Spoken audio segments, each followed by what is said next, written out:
I can run. Subject plus can plus verb. He can draw. She can skate. You can speak Japanese. It can sleep a lot. We can do nothing all day. They can see me.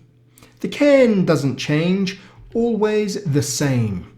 I can, you can, he can, she can, it can, we can, they can.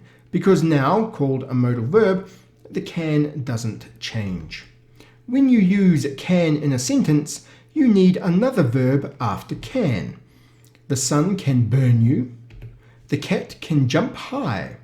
Never use to and never use cans. So check this out. They can't hear us. They cannot hear us. The negative is just can plus not.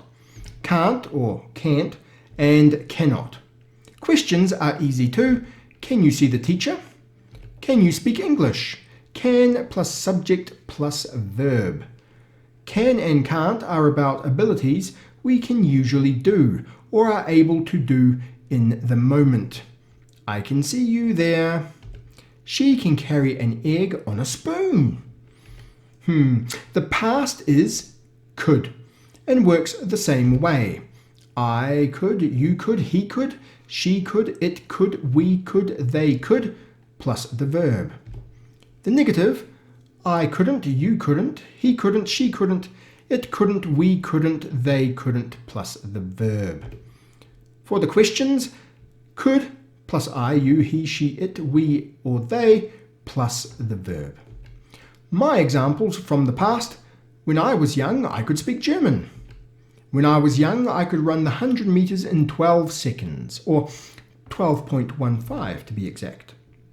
For the future, we use will be able to. If you wait a little bit, I will be able to pick you up after lunch. In short answers to questions like, can you speak English? You can say, I can, or yes, I can, without any verb after can. It's a short answer and perfectly good. Hey everybody, thanks for watching. If you liked it, don't forget to press like. If you have something to say, don't forget to comment. And if you want to see more, don't forget to subscribe. Also, if you want to actually learn something from this video, you can enroll in the Matusi Elementary English Grammar and Practice with lots and lots of activities. Okay, bye.